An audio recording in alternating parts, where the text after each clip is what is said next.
Kaibigan, isang mapagpalang oras na pag-aaral.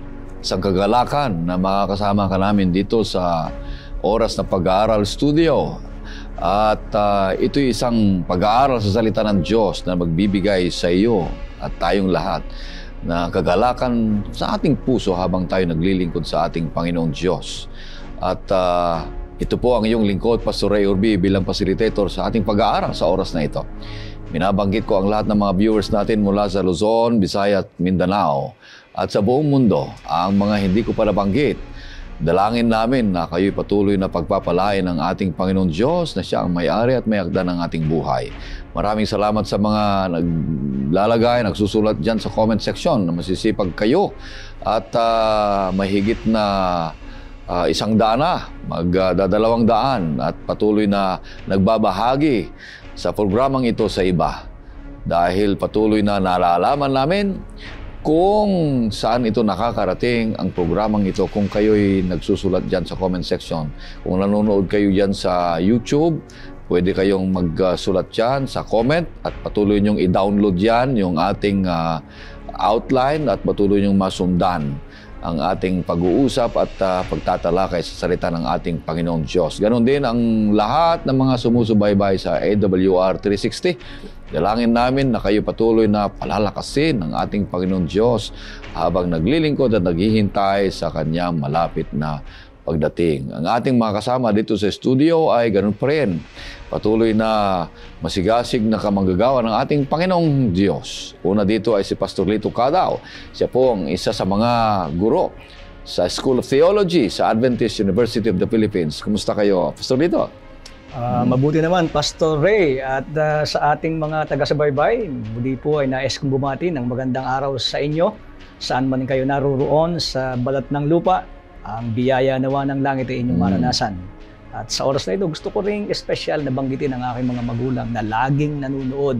Kasi ang aking ina, Pastor Urbi, Pastor Ray, ay hindi na siya nakapupunta ng church dahilan sa concern sa kalusugan, pero lagi siyang nanunood at siya ay suki talaga simula't simula pa ng oras ng pag-aaral. Ay, nakita ka na. Ngayon ay pangalawang mga kasama natin dito ay si Pastor Ray Salo. Siya po ang Behavior Formation Officer ng Manila Adventist College at Executive Director ng Asia Association of Clinical Pastoral Education. Kumusta kayo, Pastor Salo? Mabuti naman, Pastor Orbe. Maraming salamat sa pagkataon. Narito na tayo sa Lesson 12 at binabati rin natin ang ating mga taga-subaybay, lalo't higit sa ating mga kapatiran dyan sa Marikina Conception Church. At lalo na sa ating mga elders dan at yung nanay ni Elder Q na laging nanonood din sa ating pag-aaral. At napakagandang accommodation at pag-welcome ng ating mga kapatiran sa Conception noong nag-concert ang Cherubim Choir ng Manila Adventist Church. Maraming salamat sa inyong pag-aaral. Sa ating pagpapatuloy, nais kitang aniyahan sa isang panalangin. O Panginoong Diyos, Ama namin banal, ang iyong salita ay patuloy na aming pinapag-aralan at patuloy na nagsasalita para sa amin. Nawa po ay ang iyong biyaya at kalubaan kami ng presensya ng Banal na Espiritu upang maintindihan namin at maisakabuhayan ang mga salitang ito na galing sa inyo at palakasin at maging masigasig sa gawain habang naghihintay sa kanyang pagdating. O Panginoon Diyos, nawa po ay patawarin niyo kami sa aming mga kasalanan. Ganon din po ang pagpapatawad namin sa mga nagkasala sa amin. Ito hiling namin sa pangalan ng aming Panginoong Jesus. Amen. Ang ating pang-12 na paksa natin sa pag-aaralan natin ngayong linggo ay may pabagat na pag-ibig at katarungan, ang dalawang pinakadakilang mga utos. At ang talatang sa uluhin ay matatagpuan sa 1 Juan 4:20. Ito pong sinasabi, kung sinasabi ng sinuman, iniibig ko ang Diyos at napupuot sa kanyang kapatid, siya ay sinungaling. Sapagkat ang hindi umiibig sa kanyang kapatid na kanyang nakikita ay hindi maaaring umibig sa Diyos na hindi niya nakikita. Ganda. At ganun pa man, buuin natin ang ating leksyon, tatalakayin natin sa 3 punto. Ang 3 puntong ito ay mag-uumpisa sa 3 L.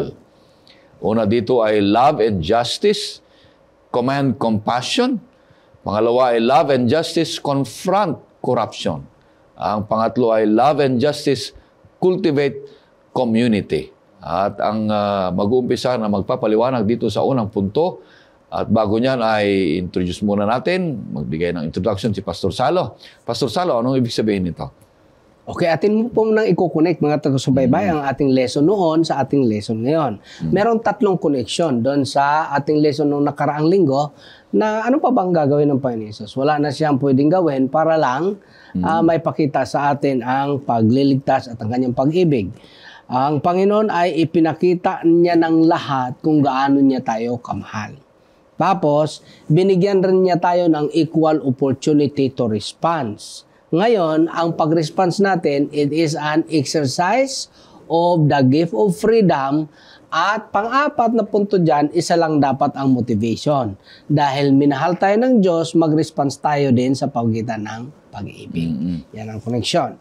Now, punta na tayo dito sa ating lesson. Ang ating lesson naman, ito'y pinapakita sa ating lesson ngayong linggo na ang pag-ibig natin sa Diyos ay inseparable or intrinsically connected sa ating pag-ibig sa kapwa. Yan ang pinakatema ng ating lesson ngayong linggo. Napunta tayo sa unang punto. Ang unang punto natin ay love and justice command compassion. Saan ba natin makikita specifically ang command na yan? Makikita natin yan sa Micah 6:8. Pakibasa daw po, Pastor Orbe. Ipinakita niya sa iyo, o tao, kung ano ang mabuti at ano ang itinakda ng Panginoon sa iyo, kundi ang gumawa na may katarungan at umibig sa kaawaan at lumakad na may kapakumbabaan na kasama ng iyong Diyos. Okay. Merong tatlong punto diyang mahalaga na nais nating ibahagi. Una, ipinakita ng Diyos sa tao. Ano ang kanyang pinakita? Yung buhay ni Kristo. Paano ba ang buhay ni Kristo? Yun ay merong itinakda siya. Paano? Ano yung mga tinakda? Na ano daw? Lumakad sa, pakibasa daw yung tatlong punto. Pastor Gumawa na may katarungan. Gumawa ng may katarungan. Sunod. Umibig sa kaawaan. Umibig sa kaawaan. Lumakad na may kapakumbabaan. Lumakad na may kapakumbabaan. Ah. Yung tatlo na yan, yan yung ipinakita ng Diyos sa pamagitan ng buhay ng ating Panginoong Hesus. At yan din yung itinakda na ating sundan. So, kailangan, pag tayo sumusunod sa Kanya, we observe justice, mercy, at compassion. Now, specifically, papaano ba binigyan ang command to compassion? Compassion out of what? Matthew 22:34-40. Matthew 22:34-40. Dito ang tinatawag na dalawang greatest commandments. Pinapaliwanag dyan ng ating Panginoon Hesus. 34-40. Matthew 22:34-40. Diyan lang tayo iikot sa unang punto. Ngunit nang marinig ng mga Pariseo na napatahimik ni Jesus, ang mga Sadyuso ay nagtipon sila. At isa sa kanila na tagapagtanggol ng kautusan ay nagtanong sa kanya upang siya ay subukin. Guro, alin ba ang dakilang utos sa kautusan? At sinabi sa kanya, ibigin mo ang Panginoon mong Diyos ng buong puso mo at ng buong kaluluwa mo at ng buong pag-iisip mo. Ito ang dakila at unang utos. At ang pangalawa ay katulad nito. Ibigin mo ang iyong kapwa na gaya ng iyong sarili. Sa dalawang utos na ito, nakasalig ang buong kautusan at ang mga propeta. Paliwanag natin ng konti dyan, no? Napakamahalaga itong concept na subaybay. Unahin natin yung attitude. Yung attitude ng grupo na yun na may kasamang lawyer, ang attitude talaga nila, hindi sila pumunta doon para makinig at matuto. Anong attitude nila? Pumunta sila doon para subukin ang ating Panginoon Hesus at maghanap ng kamalian. Kaya wag din tayo magtaka na sa panahon ng mga lesson review at discussion, may mga magtatanong na hindi naman gustong matuto. gusto ko talagang subukin kung nag-aral ka ba o hindi. Kasi noon pa man, may ganyang attitude na. O, ito nga, nagtanong sila. So, paano nila sinubok ang ating Panginoon? Ang sabi, ano ba ang greatest commandment? Di sinagot sila ng Panginoon. Dalawa, ibigin mo ang iyong Diyos sa buong puso, buong kaluluwa, at buong pag-iisip. Na anong ibig sabihin yan? Pag sinabing buong puso, that is all your affections. Pag sinabing buong kaluluwa, all your priorities. Pag sinabing buong isip, all cognitive occupations. Ngayon, ang pangalawa din, kagaya na nito. Ano daw yun? Ibigin mo ang iyong kapwa gaya ng pag-ibig mo sa iyong sarili.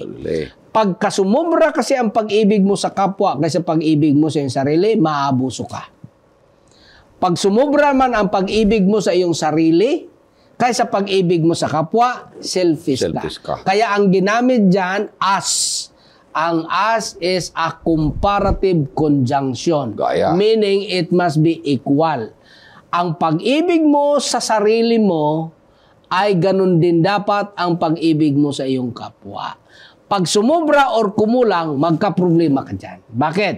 Pag sumubra yan, maabuso ka. Yan yung tinatawag sa psychology na low self-esteem law. Kadalasan, naabuso kasi mas gusto nilang masaktaan. Mga martyr yan. Pag sumubra naman ang pag-ibig mo sa sarili, kaysa pag-ibig mo sa kapwa, selfish ka. Ito naman yung mga nang-aabuso. Either of it, that is not the plan of God. Matindi ito. Kailangan nating i-apply yan sa ating buhay, mga kapatid, sa ating pag-aaral ng leksyon, sa ating pagtatanong. Maraming mga nagtatanong na alam ang sagot para susubukin kung alam at pinag-aralan nung nagtuturo ng leksyon. Kaya hindi magandang paraan yan.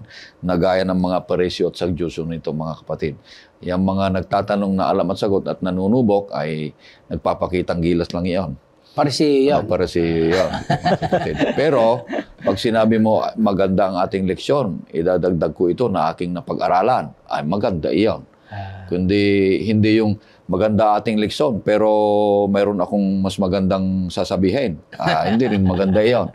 Kundi ang pinakamaganda nito, pakita natin ang pag-ibig, pagsuporta doon sa nagtuturo o kanino man, at mayroon akong concern na napag-aralan at ito yung aking napag-aralan sa salita ng Panginoon Diyos. Ay talaga re-respetuhin ka pa ng teacher na nagtuturo. Kaya't ito'y magbibigay pa ng mas malalim na kawaan at respeto ng mga nakikinig sa iyo. Pero kung ipapakita mong mas magaling ka pa sa lahat kaysa yung teacher, na parang napapahiya pa yung teacher, ay ano na? Ito yung lawyer. Lawyer na ito, mga kapatid. Ito yon yung sagot ng aking tanong. Walang nakakasagot sa inyo kaya ako na rin ang nagtanong at magsagot. Ay, hindi.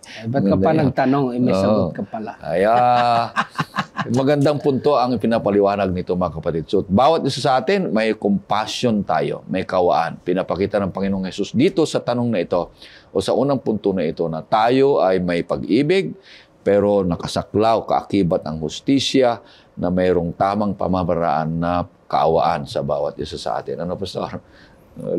Maganda yung nabanggit yung punto. Pero totoo naman po yun na wag na po kayong magtanong kung alam na po nyo ang sagot. At wag po kayong manunubok ng kakayanan ng mga nagtuturo ng lesson. Anyway. Magdagdag na lang. Balikan po natin yung punto. Kasi po yung ating unang punto ay love and justice. Ang sabi po ay command compassion. By nature, tayo pong mga tao ay, sa bagay, ang ating karakter ay wala tayong sakdal na pag-ibig. O sabihin natin tayo ay walang compassion. Pero yung punto ng ating lesson ay maganda ho kasi ang sabi ay ibigin mo ang Diyos ng buong puso, kaluluwa at pag-iisip at ipinaliwanag po ni Pastor Ray. Ang punto ko pong gusto kong banggitin, naniniwala ako na unless na ibigin natin ang Panginoon at yung pag-ibig ng Panginoon ay mapasa atin, naniniwala akong susunod na yung tinatawag nating pag-ibig sa kapwa. Hayaan po natin na ang ating pag-ibig ay maging vertical, magsimula sa vertical na pag-ibig, na ibig sabihin ay pag-ibig at relasyon natin sa Diyos. Sa ating relasyon sa Diyos at sa ating koneksyon sa Kanya, na yung pag-ibig ay ating nararanasan, nadarama sa araw-araw, naniniwala ako na yung pag-ibig natin sa kapwa ay mahahayag. Dahil doon, sapagkat si Kristo sa Kanyang pag-ibig ay mapag-compassion, mahabagin. Ayan. Naniniwala ako na magiging tayong mahabagin, hindi dun sa tao lang na gusto nating kahabagan. Ayan, ano ho. Kundi lahat ng kahabag-habag ay alam nating talagang mahahabag tayo na kagaya ng ating Panginoon. Dahil doon, ibig sabihin po natin, kung imposible natin na magmahal ng iba, magiging po yung posible kung yung pagmamahal ng Diyos ay ma-develop sa atin at mapa sa atin. Kaya kung naalala po niyo, dati ating binanggit na isa sa shareable character o nature o attribute ng Panginoon ay yung pag-ibig, yung po'y kanyang ibinibigay, ipinapadama para atin ding maipadama at maibahagi sa iba. Walang issue masyado dito, Pastor Orbe, yung pag-ibig natin sa Diyos. Walang issue dyan. Kasi bagaman Diyos lang nakakalam na hindi talaga fully tayo nagmamahal sa Kanya paminsan. Pero walang issue kasi lahat ng tao willing ibigin ang Diyos sa buong puso, buong kaluluwa at buong isip. Ang may issue dito, yung pag-ibig sa kapwa. Sa kapwa nga. Oo. Kaya ang ating Panginoon Jesus, nagbigay siya ng very important, 2 literal lang. Ang dyan, ang as. Pag sinabing as, nabanggit ko kanina, ang tawag dyan is a comparative conjunction. Comparative what? In terms of quality, quantity, value, action, and service. Dapat equal yun lahat. Kaya maraming nagkakaproblema kasi may mga tao na sobra yung pagpahalaga nila sa kanilang kapwa kaysa sarili. Pagkaganyan ka, madali ka talagang maabuso. Maganda yun yung sinabi mo, comparative conjunction. Comparative conjunction. Dapat patas yan. Yung pagkumpara mo, mapagpatas mo, balanse. Balanse. Walang lamang dyan. Kasi pagka mahal mo naman ang sarili mo, kaysa kapwa mo, maging selfish ka. Kaya nga ang ating Panginoon, patas lang yan. Hindi ka maabuso, hindi ka rin mang-abuso. So kung paano mo iisipin yung sarili mo, ganun din sa kapwa. Paalagaan mo yung sarili mo, ganun sa kapwa. Kung saktan mo yung sarili mo, saktan mo rin yung iba. Hindi ganun. Kaya kung sinasaktan mo yung iba, saktan mo rin sinasaktan mo yung sarili mo. Ganun yan. So ibig sabihin, equal siya in all terms. So maganda yan mga taga-subaybay ha, kasi may maling concept na mahalin ang kapwa kaysa pagmamahalin mo sa sarili mo. Hindi ho yan ang sinabi ng Diyos. Kundi gaya, sinabi niya. Kaya purihin ng Panginoon Diyos, napakaganda. Sa pangalawang punto tayo, Pastor Lito, ang ibig sabihin nito ay yung confront corruption. May love and justice. Ayan. Maganda po ang ating lesson. Talagang yung una ay ang pag-ibig at katarungan ay iniuutos sa atin na maging mahabagin. Ang sabi ko kanina ay kung ang pag-ibig ng Diyos ay nasa atin, mahahayag yun sa iba at hayaan natin na mai-extend yung pag-ibig ng Panginoon sa iba. Dako tayo sa pangalawa. Ang pangalawa nating punto ay love and justice, confront corruption. Una pong ating liwanagin ay yung sahitang confront. Pag sinabi ng ating confront, ito po ay nangangahulugan na china-challenge ng love and justice yung corruption. Hindi lang tina-challenge, pwede po nga ating sabihin, gamitin yung term na kanyang nire-resist o kayang inu-oppose. So ang pag-ibig at katarungan ay laban sa tinatawag nating korupsyon. Ang Biblia po ay maraming bagay na binabanggit tungkol dito. At ang maliwanag pong unang punto na ating pong pwedeng makita ay ina-address po ng love and justice yung tinatawag nating social injustices. Yung pang-aapi na tinatawag natin o sabihin nating panlalamang. At itong pang-aapi at panlalamang ay maliwanag po na ito ay violation o pagsalangsang sa mga kautusan ng ating Diyos. Bumasa po tayo ng ilang talata. Una nating basahin ay ang payo ng isang pantas na tao sa Biblia, si Haring Solomon. tunghayan po natin ang 22:22 at saka 23 ng Aklat ng Kawikaan. Huwag mong nakawan ang dukha, sapagkat siya ay dukha. Nigipitin man ang nagdadalamhati sa pintuang bayan, sapagkat ipinaglalaban ng Panginoon ang panig nila, at sinasamsaman ng buhay ang sumasamsam sa kanila. Malupit po yung payo na yan. Ha? Pero ang maliwanag po dito, dun sa binabanggit ng talata na ang sabi sa atin ay yung mga mahihirap, wag nating pagsamantalahan. Hindi po yun maganda. Ha? Yung pang-aapi, hindi po yun maganda, mga minamahal na mga kapatid. At totoo na ang Diyos ay laban sa ganito. Kaya nga ang sabi, pati ang buhay ay sasamsamin kapag ating inaapi yung mahihirap. Ay ang malungkot, minsan, yung sahitang korupsyon kasi, malimit natin yung ikinakapit ay saan? Sa mga may kapangyarihan. Kasi sila yung kayang magsamantala. Ha? At nagkataon naman na ang pwede mong pagsamantalahan ay yung alam mong mas mababa kaysa iyo. Dahil doon naaabuso nung mga abuso, yung mga kahabag-habag na walang kapangyarihan na binabanggit ng ating lesson na hindi ito kapahayagan ng pagmamahal. Kaya nga yung pagmamahal na balanse ay pagmamahal ng equal sa sino mang tao, kaya maiiwasan dito na yung mga nasa mababa at yung sabihin nating walang kapangyarihan ay pagsamantalahan. Kaya gahon na lang ang utos sa atin. Sa Old Testament pa ay meron pa rin pong binabanggit kahit po sa community ng bayan ng Diyos. Basahin po natin yung Levitico 19:15. Levitico. Huwag kayong gagawa ng kalikuan sa paghatol. Huwag kang magtatangi sa pagkatao ng dukha, ni itatangi ang pagkatao ng makapangyarihan, kundi hahatulan mo ang iyong kapwa ayon sa katarungan. Katarungan ang binabanggit at binabanggit yung paghatol. Kasi ang tendency nga, kagaya ng aking binanggit, yung mga mahihina, mapagsamantalahan. Yung makapangyarihan, sapagkat takot ka, kahit naman sa ating batas minsan, kaya meron tayong naririnig na mahirap talaga ang maging mahirap. At maganda talaga yung ikay maraming pera at may kayamanan. Kaya ang Biblia po ay maliwanag na itinuturo na ang pag-ibig at katarungan ay nilalabanan at inuupos ang tinatawag nating korupsyon.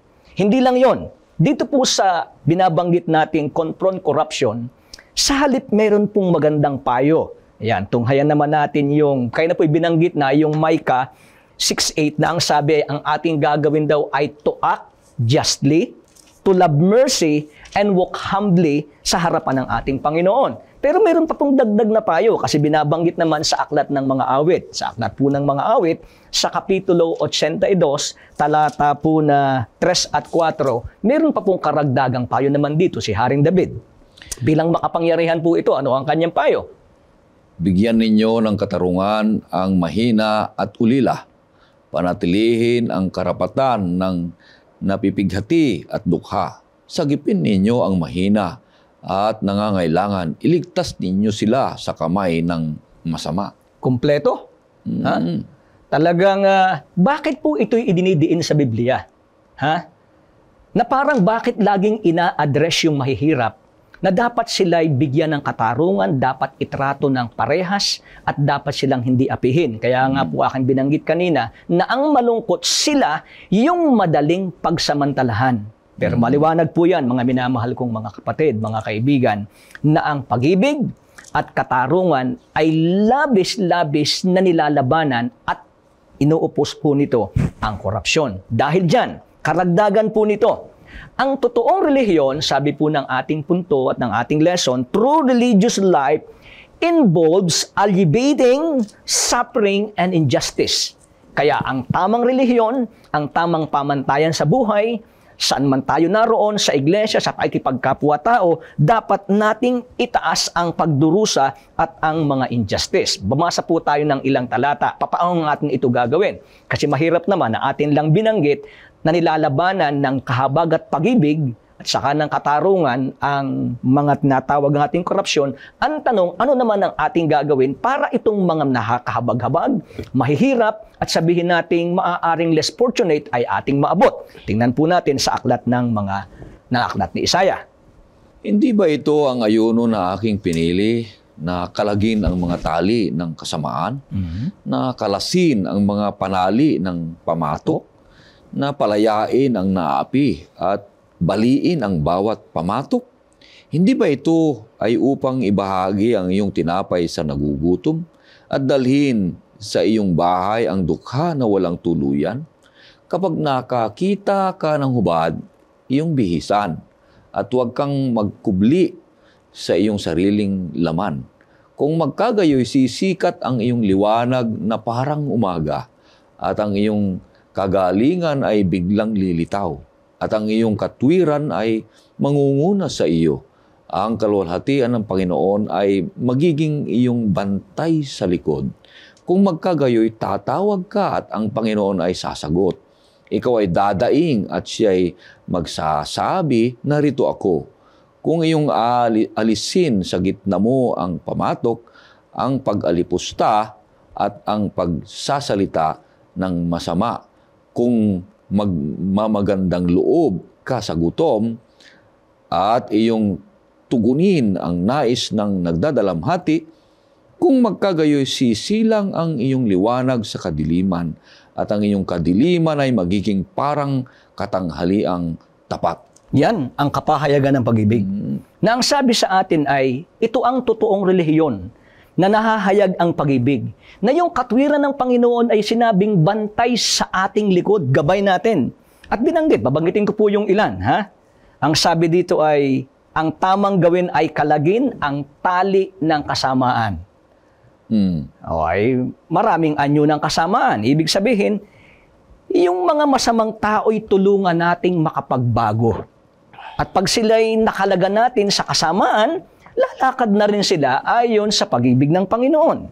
Binanggit din dito yung ang sabi ay, kalasin ang mga panali ng mga pamatok. Kaya social injustice yan na maliwanag. Yung pang-aapi, yung pang-alipusta na binabanggit ni Pastor Rizalo na oppression. Ay talagang totoong laban po ang Panginoon dito. Ang ating gagawin, sa halip na ito'y gawin, bantayan natin ang ating mga gawa na gumagawa tayo ng may katuwiran, kahabagan at lumalakad na may kapakumbabaan. At ang sabi dito, kahit yung pagbabahagi ng tinapay sa mga nagugutom, sa mga nangangailangan. Actually, akin ngang iniisip minsan na yung palang taong nangangailangan na yung pagkaitan at wala kang ibinigay kahit ano, ay parang pinatay mo na rin. Parang pinatay mo na rin. Ay kumbaga, kung meron ka naman pwedeng itulong, actually, yung mga nangungutang nga minsan, pag ayaw mong magpautang, may sekreto pastor. Pag nangungutang at alam mong baka hindi ka mabayaran, tulungan mo na lang. Ay, hindi masama ang loob, hindi yung tinanggihan mo, hindi mo man lang pinahiram ng pera, hindi ka rin tumulong, wala kang ginawang maganda. Ay halimbawa, nangangailangan ng pera, o nangungutang, alam mong hindi marunong magbayad. Kasi ang sabi sa atin ay, yung pag-ibig sa kapwa, hindi naman ipapayag kang ikay-apihin.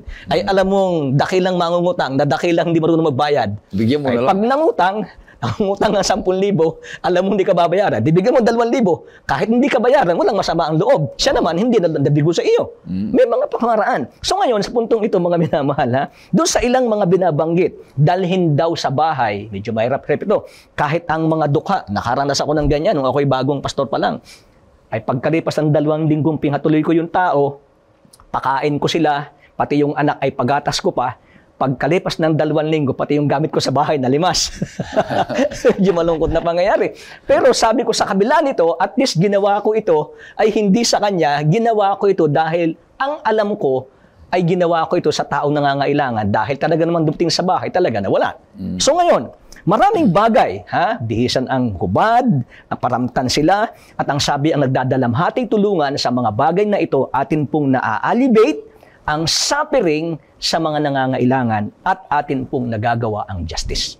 Purihin ang Panginoon Diyos. Ito yung pinakasentro ng ating leksyon ngayon. Pastor, dahil love and justice ito. Dahil sa ating title ng lesson natin ay tema ay love and justice.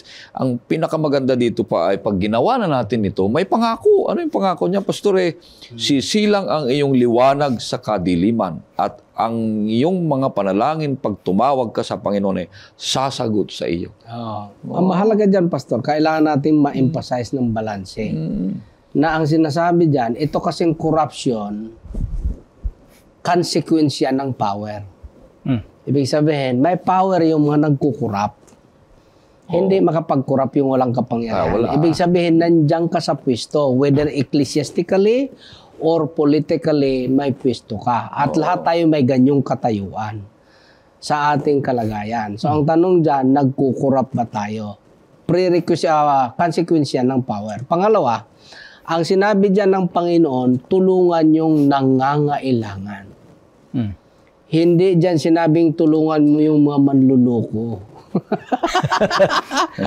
Yan. Kailangan balansin dyan ating pagtingin dyan, ha. Marami kasi, ang dami dyan, lalo ng chaplaincy department dyan sa amin. Alam na alam mo, itsura pa lang, tapos yung script. Kasi pagka kinundon mo yung nagkukurap, ibig sabihin, nagkundon ka, accomplice ka doon sa kanyang pagkukurap. Oo. Pagka nagbigay ka rin dito sa alam mo ng nanluloko, ini-empower mo siya na nanluloko pa. Pero iba rin yung kahit alam mo nang hindi siya makabayad, binigyan mo, yung binanggit ni Pastor Lito, out of your own compassion, iba naman yon. Kasi alam mo na talaga eh.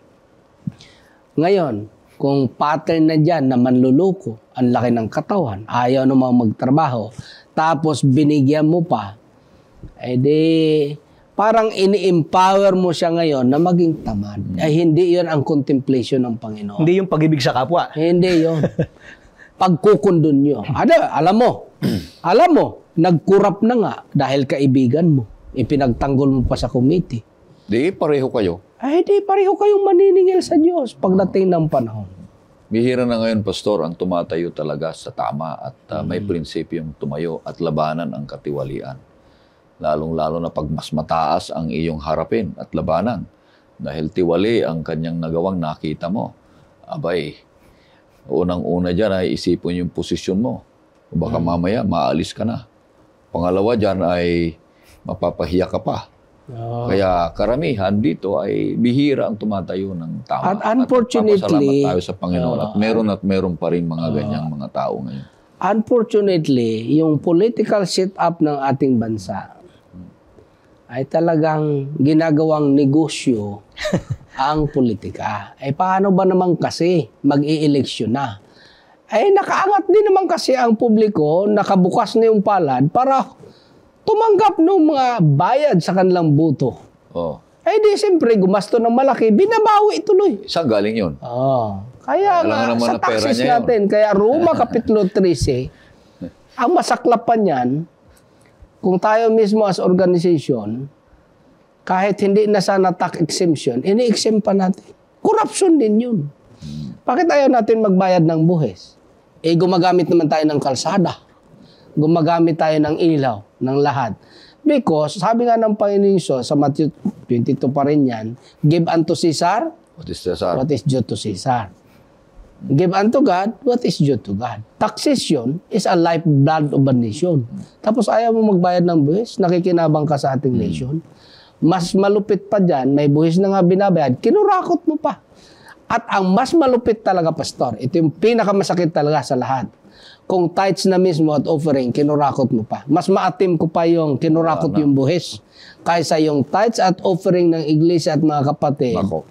Ayan ang kinurakot mo. Wala na. Siguro yung pinakamainit ng part ng kung meron mang ganon ng imperno, yun ang sayo. Mahirap yun. Dahil tumatawag tayo yan ng mga katakot-takot na mga consequences pagdating ng panahon. Kaya isa sa mga prinsipyo natin dito, Pastor, kahit mag-isa ka, basta tumatayo ka ng tama, hindi ka pababayaan ng Panginoong Diyos.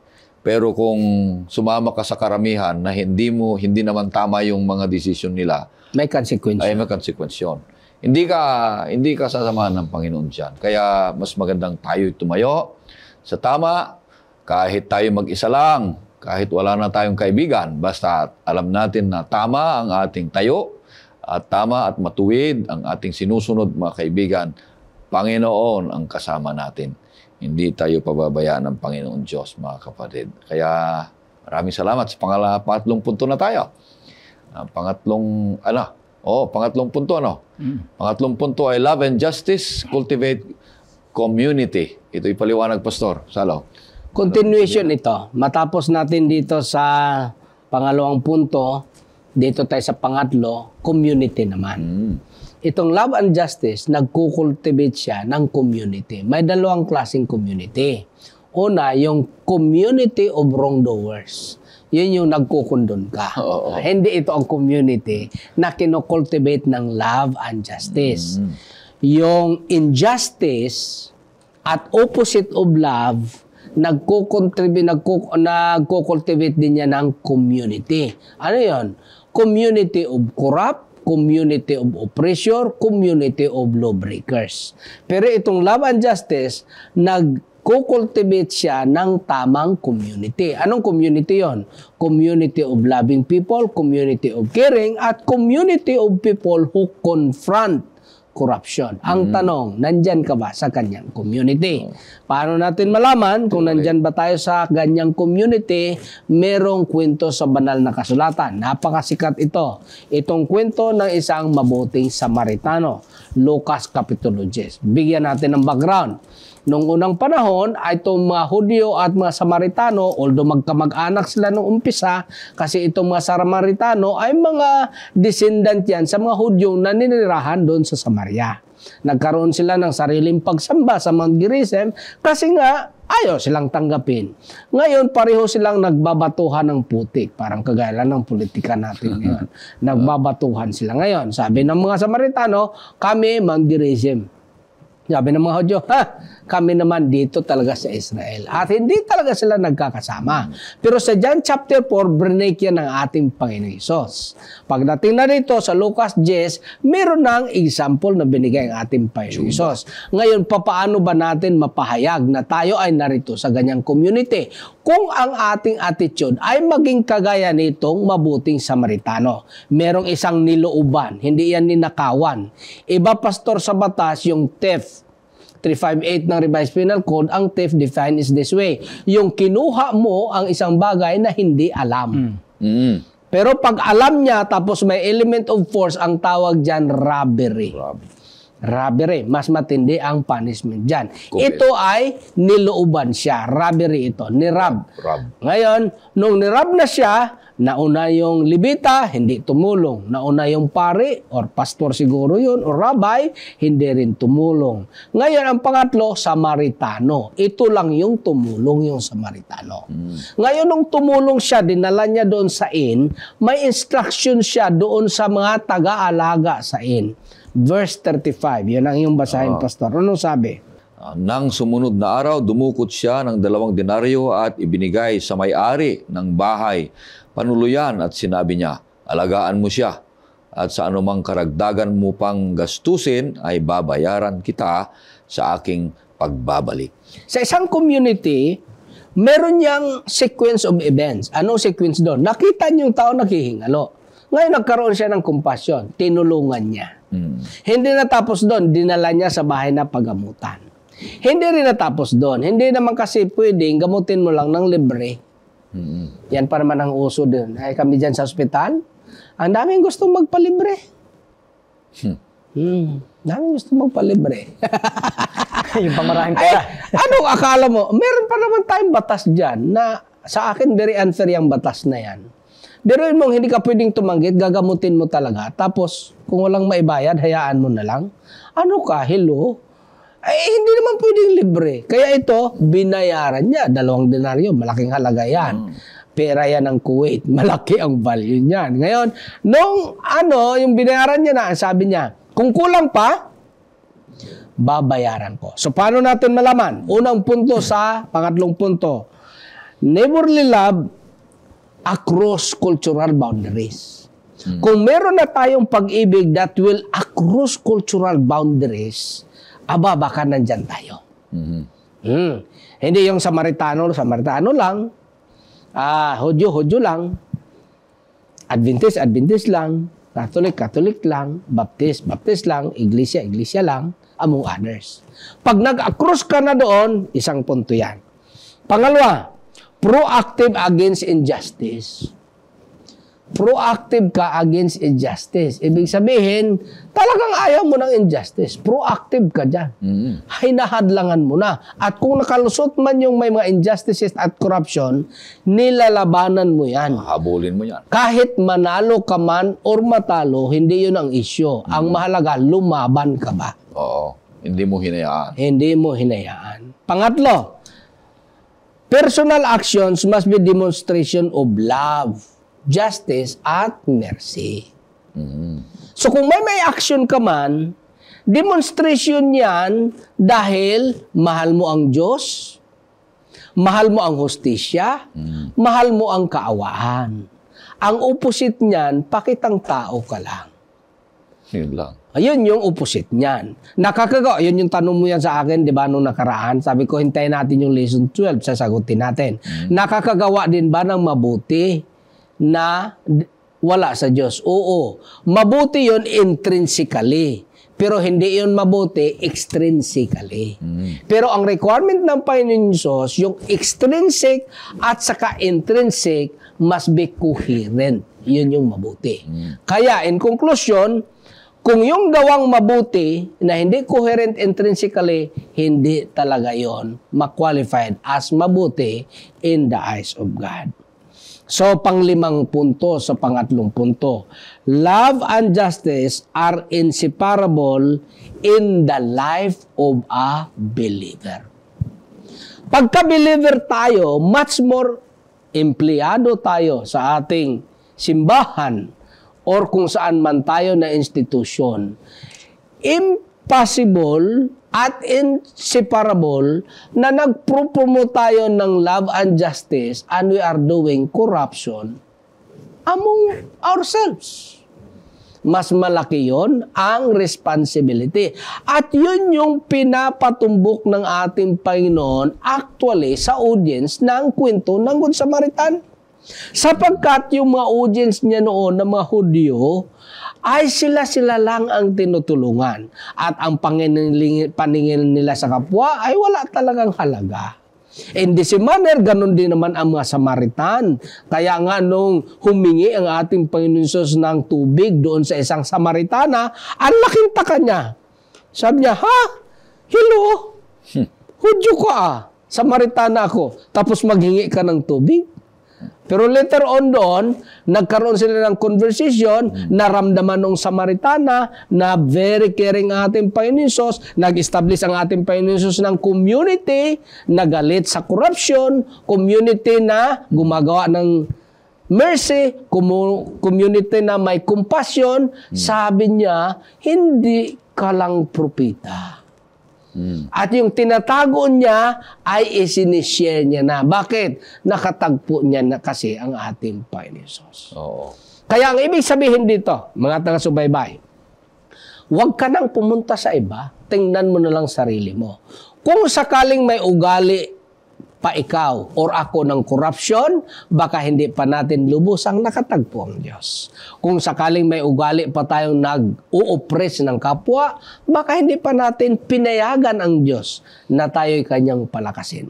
Kung nag-uugali pa tayo na hindi tayo supportive sa community in terms of justice, mercy, and compassion, baka kailangan pang buksan talaga natin ng lubusan ng ating sarili upang ang banal na espiritu ay makapanahan at kung siya ay manahan, makikita sa atin ang mabubuting gawa. At pagkatapos nakita, ang kapurihan ay kanino? Sa Panginoon. Sapagkat grace is not against effort. Grace is against merit. Ano ibig sabihin? Yan kasi ang lagi pinagtatalunan. May participation ba tayo? May effort ba o wala? Siyempre meron. Kaya nga, tanggapin mo eh. Pero ang tanong dyan, kanino ang merit? Sa Diyos. Kaya nga sabi niya, pag nakita, in-illustrate na natin yan dun sa ilaw, pag nakita ang ilaw, kanino talagang ilaw yan? Hindi yan ilaw ng bumbilya. Ilaw talaga niya ng source. Kaya nga ang tawag dyan, bunga ng Espiritu. So in conclusion, love and justice cultivates community of love, faith, and justice and mercy. So, ibig sabihin nito, Pastor, ay positive ang tinutukoy nito na linangin, paunlarin, at pagyamanin ang kultura na maayos na may katapatan, may pag-ibig, may hustisya ang ating samahan. Kaya pag ito'y nakikita sa ating buhay, nakikita sa ating pagsasama-sama, ay masaya yan. Mapayapa yan. Kung ating pagsasama ay mayroong positibong pag-iisip na may pag-ibig ng bawat isa at mayroong hustisya, ibig sabihin ay tinutuwid natin ang mali. Tinutuwid natin at inaayos natin, may compassion tayo. Labanan natin ang korupsyon. Kahit tumayo tayo na mag-isa, ay ang Panginoon ay nagbibiyaya sa atin. Huwag tayo nagpapabaya sa mga ganyan. Ano, Pastor? Ay sino naman ang aayaw ng ganyang community? Yun nga actually ang kinakailangan nating community. Na ang komunidad ay merong pag-ibig at may katarungan. At dito sa ating lesson, napakaliwanag naman na yan ho. Dalawang bagay yung binabanggit dito. Hindi lang kakamuhian mo yung sabihin nating injustice, saka yung corruption, katiwalian, kundi gagawa ka ng ganon at hindi lang gagawa ka ng ganon na sabihin nating ayon sa katarungan, meron pang extra mile. Okay, yung parabola kasi ng abuting Samaritano, actually extra mile yun eh. Ha? At yung punto ng extra mile ay hindi yung wala naman akong ginawang pangit sa iyo, okay na yon. Hindi yung iiwasan ko lang na gumawa ng pangit sa iyo. Isang bagay kasi yun eh. Yung hindi ka mag-akto ng injustice, ikaw ay hindi gumawa ng masama, isang bagay yun, okay yun. Pero hindi yun sapat. Ha? Kasi yung lesson natin doon sa mabuting Samaritano ay extra mile. Na yung dalawang nauna, walang ginawa. Wala din ginawang masama. Pero wala din ginawang mabuti. Laking problema yan. Pag ganyan ang community na walang ginagawang mabuti ang iyong kapitbahay, hindi ka rin gaganahan. O kaya, bilang isang mahanampalataya, at wala ka rin ginagawang mabuti dun sa mga kapitbahay mo, sasabihin ng kapitbahay mo, wala din naman pinagkaiba, parehas lang naman pala kami. Pero ikaw, kung ikaw isang mahanampalataya, na wala kang ginagawang masama sa iyong kapitbahay, at gumagawa ka naman ng mabuti, sasabihin ng kapitbahay mo, yan ang kapitbahay, at yun yung ginawa nung mabuting Samaritano. At ang sabi natin ating lesson, wala kang pipiliin. Ay, total, medyo mayaman-yaman ng kaunti, kaya dito ako nagawa ng maganda. Ari namang isa'y medyo parang pulo-pulubin ng kaunti, ay medyo iwas-iwas ako ng kaunti dyan. Basta wala akong gagawing masama sa kanya. Hindi din tama yon. Kaya, ibig sabihin, yung pag-extra mile mo, ay i-extend mo, hindi ka namimili ng tao. Ayan, ha? Basta may prerequisite doon, Pastor. Oo, totoo Anong naman prerequisite doon? Nangangailangan. Ang problema kasi yung tinutulungan, yun namang di nangangailangan. Ay, kaya nga, yun ang talibasa yun may advantage na iniintay pala. Kaya nga, yun yung sinasabi, natanggap mo na yung iyong reward. Sa ating mga leader, meron akong suggestion na kasong inyong basahin. Very relevant ito. Ang title po, i-type nyo lang sa Google, Austria versus NLRC. Ulitin ko sa ating mga leader na nakikinig ngayon at sa ating mga membro at kahit sino man. Basahin nyo ang Supreme Court decision na Austria versus NLRC. Bakit? May issue dyan about injustice in terms of ang pinaka-issue dyan is illegal dismissal. Diniscuss na rin dyan kung ano ba yung dapat mga employee. At sa ating mga leader na may kapangyarihan magdesisyon, tingnan nyo rin dyan ang mga element of employment or not employment. Kasi baka sa ating mga organization, sa simbahan mismo, wag na tayong lumayo, baka marami tayong ginagawang mga operation without knowing. So ulitin ko, basahin nyo ang Supreme Court decision. Maikling kaso lang yan, pero napakamalaman na kaso na yan. Ano yan siya? Ang tawag niyan, Pastor, ay landmark decision. Ilista ninyo. Austria versus NLRC. Magandang decision yan ng Supreme Court. Maraming salamat sa napakagandang paliwanag at salita ng Panginoon Diyos na patuloy na ito'y lumalago, lumiliwanag, lumilinaw ang ating kaalaman patungkol sa salita ng Panginoon Diyos. Itong love and justice ay lubhang naintindihan natin ito. Hindi talaga ikaw mabuti kung wala ka namang ginagawang masama. Sabi nila, wala man akong ginagawang masama sa kapwa ko.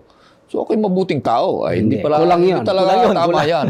Oo. Eh, ang tamang relihiyon, yung pinabasa mo sa akin kanina, yung tumutulong at na umiibig at ganun din ay ito'y nagbibigay ng mas maayos na buhay ng mga tao.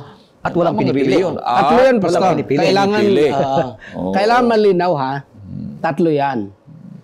Wala kang ginagawang masama, tapos gumagawa ka ng mabuti, Yan. tapos may isa pa, nilalabanan mo ang masama. Masama. Katiwalian. Tatlo yan, ha? Ah. Wala ka ng ginasawang masama, tapos gumagawa ka ng mabuti, tapos nilalabanan mo ang kasamaan. Pag hindi yan buo yung tatlo, yan yung tinatawag na elements of a good person. Yan. Purihin ang Panginoon Diyos. Maraming salamat, mga kaibigan at mga kapatid, sa patuloy na pagsusubaybay. At bago tayo magtapos, makakarinig po tayo ng isang awitin at hingin natin si Pastor Lito sa isang panalangin.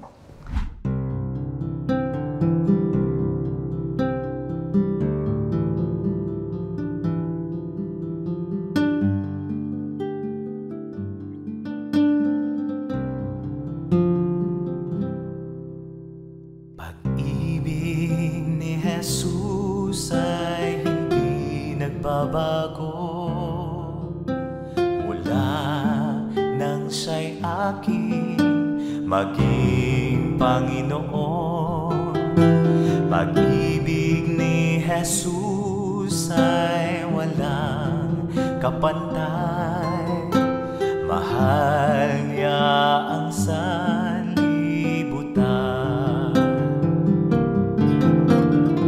At siya ang aking nadama kay Jesus, sapagkat niligtas niya ako ng kaniyang pag-ibig. Siya'y napako sa krus at ako'y kaniyang tinubos. Pag-ibig niya ay walang kapantay.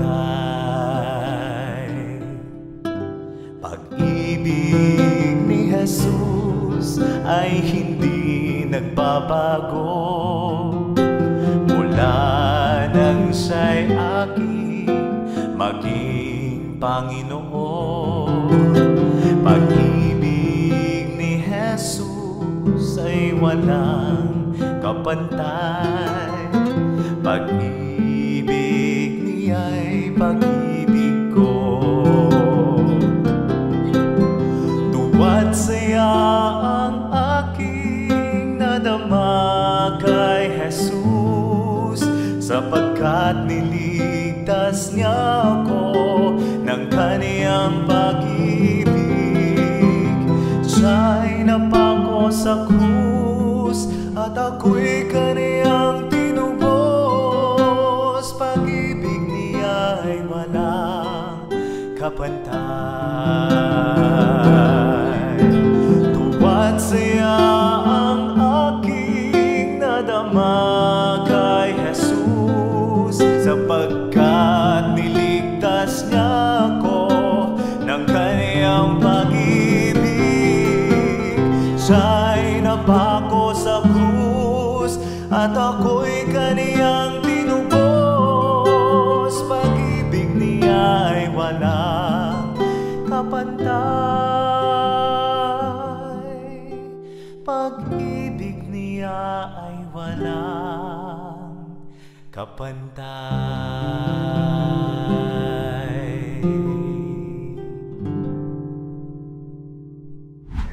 Tayo po'y manalangin. O Diyos ng mapagmahal, kami po'y nagbabalik ng papuri at pasasalamat sa iyo bilang aming Diyos. Iyo po kami binigyan ng paalaala na bilang iyong mga lingkod, hindi lang kami iiwas na gumawa ng masama, kundi gagawa kami ng mabuti at aming lalabanan ang masama at ipagtatanggol ang kabutihan. Samahan po kami sa paninindigan sa bagay na ito. Opo. At tulungan po kami na ang pag-ibig ng Diyos na aming tinanggap, nararanasan at patuloy na lumalago ay maging pag-ibig na amin pong maipagkakaloob sa iba, sino man sila sa aming kapaligiran. Gawin din po kami nga pagmatyag, pagkalooban din kami ng karunungan, upang maging totoo din sa amin na magawa din naming matanto at malaman kung sino ba ang mga hindi naman nararapat bigyan ng extra mile sapagkat yun ang kailang gawain. Kaya ngayon pong oras na ito, amin pong itinatalaga ang mga katotohanan ng aming napag-aralan na ito'y mapatanim sa aming buhay at bilang kaanib ng isang komunidad na bayan ng Diyos, ito ang maging gabay namin sa aming pang-araw-araw na paggawa at paikisalamuha sa ibang mga tao. Dinggin po ang aming dalangin sa pangalan ni Jesus. Amen. Maraming salamat kaibigan sa patuloy na pagsusubaybay sa programang ito, Oras na Pag-aaral. Ganon din sa lahat ng mga sumusubaybay sa AWR 360. Pagpapalain kayo ng Panginoon Diyos. Mahal kayo namin. Lahat ng mga nariritong nakikinig at susubaybay. Maraming salamat po.